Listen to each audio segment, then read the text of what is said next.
پاکستان نہ سعودی عرب نہ افغانستان نہ ایران نہ بل ملک هیڅ شا په اسلامي مملکتونو کې دغې نوم نه دی اخیستلی خبر هم دقه شانته خو بیا پاتې وه خو اوس یو څو ورځې مخکې سینیټر مشتاق احمد صاحب یو عظیم کارنامه وکړه موږ د هغې تایید کوو څومره چې د دې صفت وکړلی شي کم دی د امت مسلمه زړونه یې ګټلي په دې خبره باندې او هغه دا معامله راوچته کړه او یو څو ورځې مخکې د ډاکټر عافیه صدیقي سره د هغې ملاقات شو یو ملاقات شوی دی دویم کیدی شي او دریم هم کیدی شي وشي بلکې دوه شوي غالبا او دریم ملاقات هم کیدی شي وشي او په هغې کې موږ ته صرف دومره میلاو شوه چې زمونږ دغه خور دا ژوندۍ د مړه نه ده ټیک د تکلیف ته میلاو دی او ډېر تکلیف ته میلاو دی او مشتاق صاحب د هغې هغه پیغام د ټول امت مسلمه ته خاص کر د پاکستان چې کوم اوسېدونکي خلک دی هغې ته د هغې پیغام واوراو او نن په ټول ملک کې ټولو خطیبانو ته دا درخواست شوی دی چې تاسو د هغې دا معامله راوچته کوي او دا خبره پیش کوي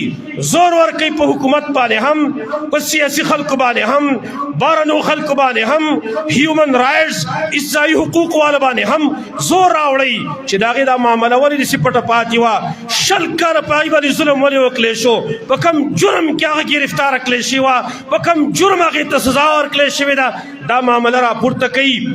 د هغې معاملې متعلق لہذا دا پیغام د هغې موږ نن دلته اورو چې د هغې پیغام څه دی چې مشتاق صاحب د هغې پیغام موږ ته اورولی دی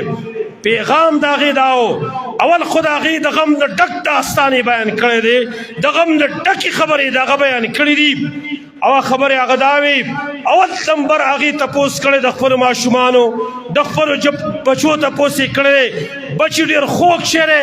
بچي د زړه ثمری د زړه ټوکړې دي لیکن د هغې خور سره په دقه جیل کې اول غم د خپلو بچو ورسره دی شل کاله د خپلو بچو سره دیدار ونه کي شل کاله د هغې په مخ نظر ونه لګي خامخا د انسان سره درد کوي په دې خبره باندې بار بار به یې هغې تپوس کاوه چې زما بچي په څه حال کې دي او بیا هغې د خپل مور او پلار تپوس کړی دی خو دې غریبې ته پته نه وه دا غریبه ناخبره ده چې ستا مور خو د خاورو لاندې پرته ده د هغې سره ستا ملاقات نه دی شوی ستا ملاقات چې کېږي نو په آخرت کې به د هغې سره کېږي نن دې ظالمانو چې تا واله کړی وي د دې ظلم دا جواب په دې ورکوي په ورځ د قیامت باندې چې ستا د خپل مور سره ولې ملاقات نه کېده بار بار هغې د خپل مور تپوس کړی دی او د خپل بچو تپوس یې کړی دی او یو پیغام یې ټولې امت مسلمه ته دا ورکړی دی د پاکستان خلک دې هم واوري د افغانستان مسلمانان دې هم واوري د سعودي عرب هغه دې هم واوري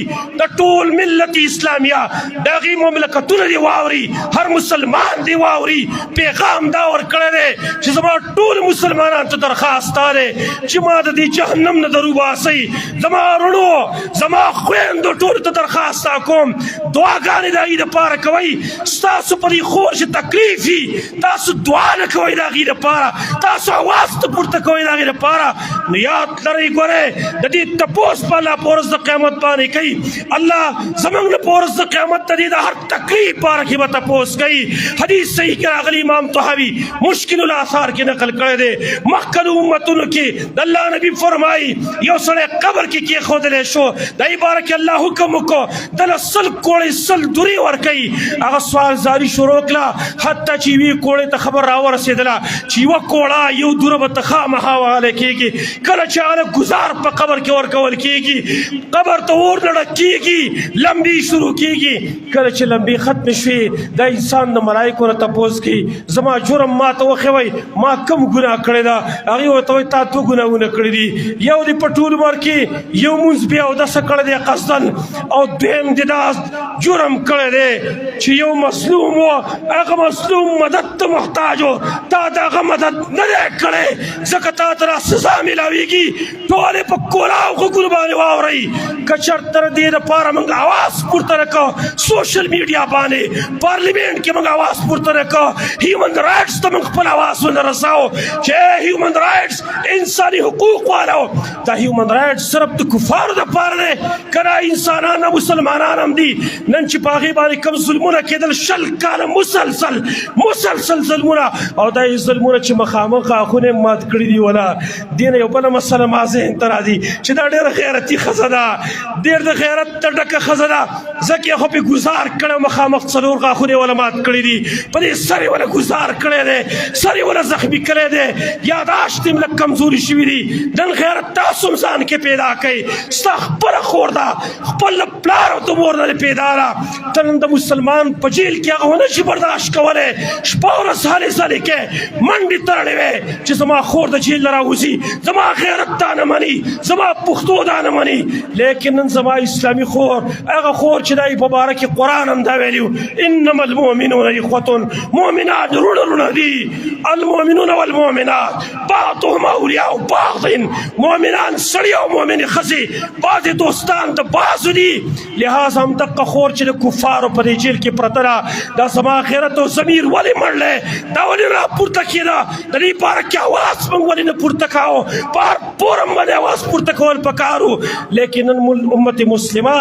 دومره د هغې ضمیر مړ شوی دی چې قطرې د هغې نوم هم چا نه دی اخیستلی په اسمبلۍ کې د هغې نوم هم چا نه دی اخیستلی په فورم باندې بلکې سوشل میډیا اوس پورې بالکل خاموش وه اوس را ژوندۍ شوه خو اوس هم موقع ده موږ ته راځئ چې موږ د دې خبرې د مشتاق صاحب بالکل تایید وکړو شانه په شانه د هغه سره موږ ودرېږو په هر ځای کې چې بالکل تا کوم کار راپورته کړی دی موږ ستا بھرپور تعاون کوو بھرپور مدد دې کوو موږ او زموږ خو نور څه په لاس کې نشته موږ خو بې بسه یو موږ خو بالکل تش لاس یو موږ سره اقتدار نشته دی موږ سره بل څه طاقت نشته دی زموږ صرف یو در پاتې دی چې یو الله ته به سوال کوو چې الله زموږ خور د دقه جهنم نه راوباسه چې کوم د هغې د وینا مطابق بار بار وایي ما د دې جهنم نه در وباسئ په خپله اندازه ولګوئ د مسلمان په جیل کې ته سړی ته نارینه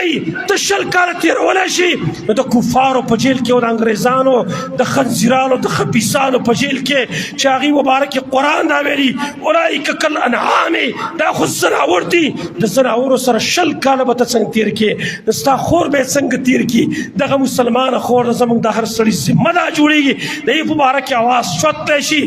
موږ مطالبه کوو د خپل حکومت نه د خپل ادارو نه مطالبه کوو موږ د خپل سیاسي مشران نه موږ مطالبه کوو د ټول مملکتونو نه موږ مطالبه کوو دا ستاسو خور د ستاسو ذمه دا جوړېږي د دې تپوس کوي ورته په ورځ د قیامت په الله نه جواب ورکوي امیر المؤمنین عمر بن الخطاب رضی الله عنه فرمایلي که د دریای تشنه په غاړه باندې یو سپی مړ شو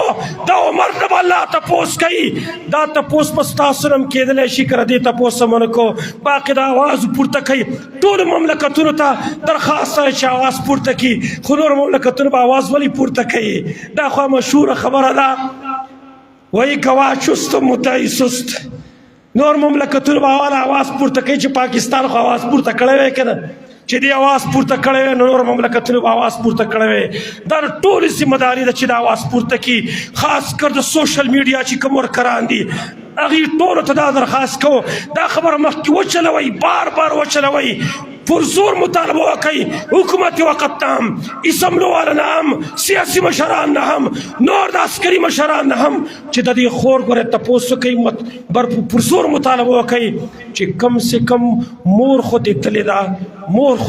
ده خو چې د دې بچو آخري دیدار خو وشي هسې نه چې د بچي دې لاړ شي یا د بچو نه لاړه شي د دغه جهنم نه راخلاصه کوي بس دی نور درخواست کوم نور د اذیتونو ونه مه ورکوئ د کفارو سره نور د هغې ګزران ګران دی بس دی نور د هغې په سترګو اوښ کې موږ نشو برداشت کولی د هغې فریاد نشو برداشت کولی بار ته د هغې د راایستلو کوشش دې وکړی شي او خپل ملک ته صحیح سالمه راورسولی شي دا یو پیغام و چې هغه موږ د ټولو خلکو ته ورساو الله رب العالمین دې موږ له دا ذریعه د اجر او د ثواب وګرځوي او دعاګانې ورله کوئ چې الله ستا قدرتونه ډېر سوا دي ستا د طاقت مخې ته ټول طاقتونه صفر دي ته چې څه وغواړې هغه کې ته ناممکنه ممکن جوړونکی ذات یې. موږ درخواست کوو چې الله زموږ د خور دپاره خپله یې لارې ګوره او څوک چې د دې تعاون کوي څوک چې د دې مدد کوي یا الله دغه مټې او دغه خپې نورې مضبوطې کړه نور عزم او توفیق هغې له ورکړه چې دغه خور د رایستو په باره کې هغې نور هم کوشش وکړي. اقول قولي هذا واستغفر الله.